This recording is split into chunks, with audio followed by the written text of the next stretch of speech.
Hello everyone, তোমরা আশা করছি WBP টেটের admit card সবাই সংগ্রহ করে নিয়েছো, সবাই ডাউনলোড করে নিয়েছো। তোমরা নিশ্চয়ই দেখেছো যে তোমাদের অ্যাডমিট কার্ডে কিছু ইনস্ট্রাকশনস রয়েছে।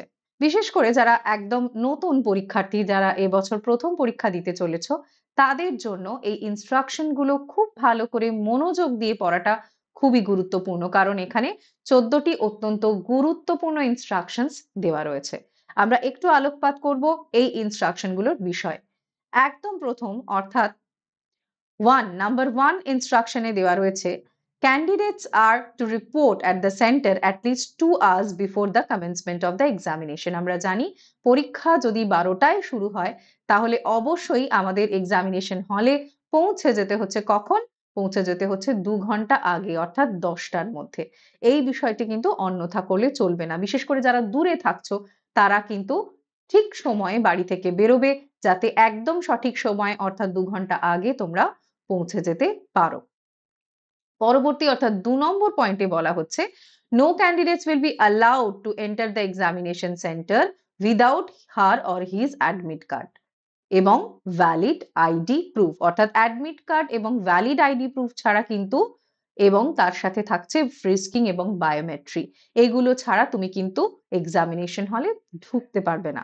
ফ্রিস্কিং বায়োমেট্রি কি? ফ্রিস্কিং অর্থাৎ সম্পূর্ণভাবে মেটাল ডিটেক্টর হাতে নিয়ে চেকিং করা, সেটা পুরুষদের ক্ষেত্রে পুরুষরা করে থাকেন এবং মহিলাদের ক্ষেত্রে মহিলারা এই ফ্রিস্কিং করে থাকেন। তার সাথে থাকছে বায়োমেট্রি, এটা ছাড়া কিন্তু তোমরা এক্সামিনেশন হলে ঢুকতে পারবে না, এবং এই প্রসেসটার জন্য বেশ কিছুটা সময় লাগে। তার জন্য তোমাদের আগে এক্সামিনেশন হলে পৌঁছতে হচ্ছে। তার সাথে কেউ যদি কোনো রিলিজিয়াস পোশাক পরে থাকে সেই বিষয়টিও তাকে ভালো করে পরীক্ষা নিরীক্ষা করে ভিতরে এক্সামিনেশন হলে যাওয়ার পারমিশন দেওয়া হবে। নাম্বার 3 তে বলা হচ্ছে, specially abled candidates must bring along with them requisite certificate from the appropriate authority and scribe related document. অর্থাৎ যারা বিশেষ চাহিদা সম্পন্ন ব্যক্তি রয়েছেন তারা কিন্তু নিজেদের যথার্থ সার্টিফিকেট এবং স্ক্রাইবের জন্য প্রয়োজনীয় যে ডকুমেন্ট রয়েছে সেগুলো অবশ্যই সঙ্গে আনবেন। If applicable, prior permission should be sought from the respective DI. সেই ডিস্ট্রিক্টের যে ডিআই তার কাছ থেকে যথাযথ সার্টিফিকেট তাকে নিয়ে আসতে হচ্ছে। আর স্পেশালি এবলড যারা পার্সন রয়েছেন তাদের জন্য কিন্তু, যারা স্ক্রাইব ব্যবহার করছেন, 50 মিনিট এক্সট্রা টাইম ধার্য করা রয়েছে। 4 নম্বর পয়েন্টে বলা হচ্ছে, the candidate is required to produce the admit card downloaded from the website and a valid original ID proof. এখন প্রশ্ন হচ্ছে কোনগুলো অরিজিনাল আইডি প্রুফ?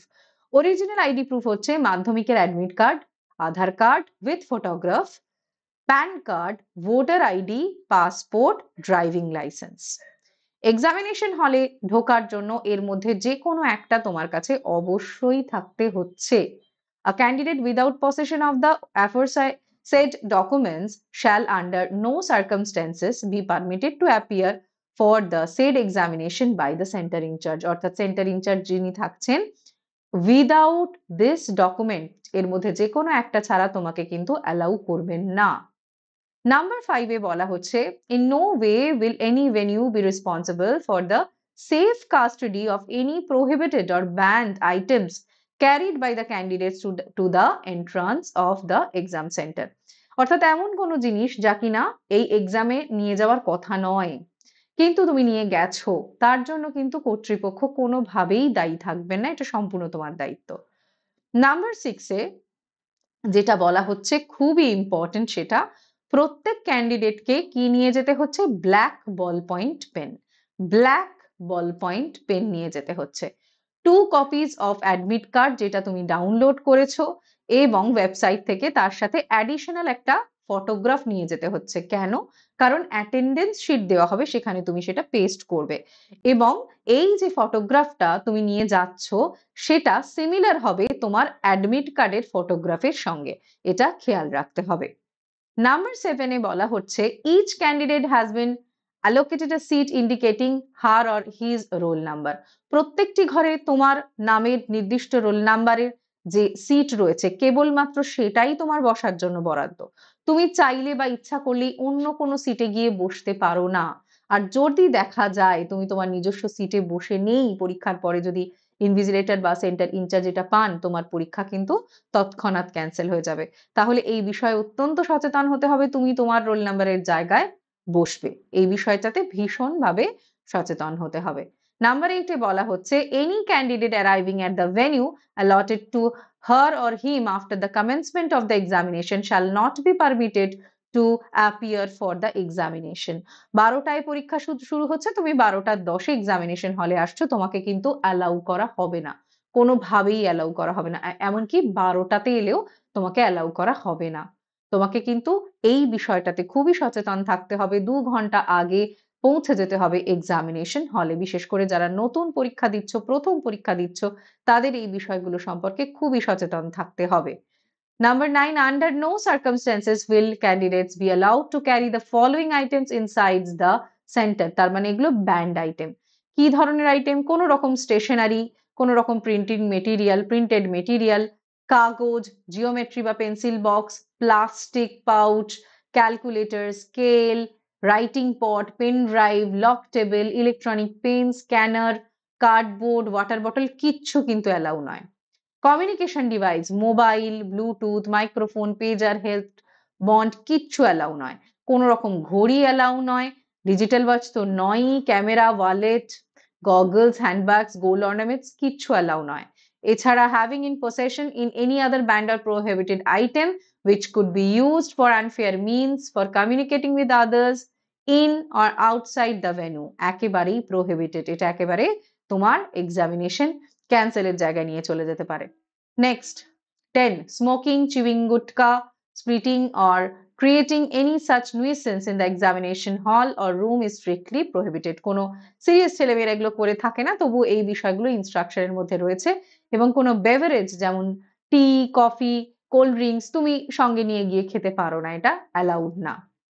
11 নম্বরে বলা হচ্ছে no candidate without the special permission of the invigilator concerned will be allowed to leave her or his seat or room of examination until the entire duration of the examination is over. সম্পূর্ণভাবে examination over হয়ে সমস্ত process complete না হওয়া পর্যন্ত, invigilator তোমাকে permission না দেওয়া পর্যন্ত তুমি কিন্তু এক্সামিনেশন হল বা তোমার সিট কোনোটাই ছাড়তে পারো না।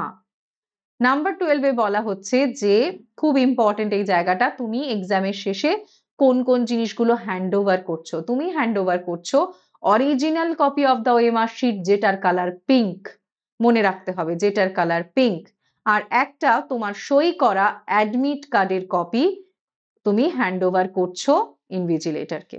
তোমার সই করা একটা অ্যাডমিট কার্ড দিচ্ছ ইনভিজিলেটরকে, ঠিক আছে?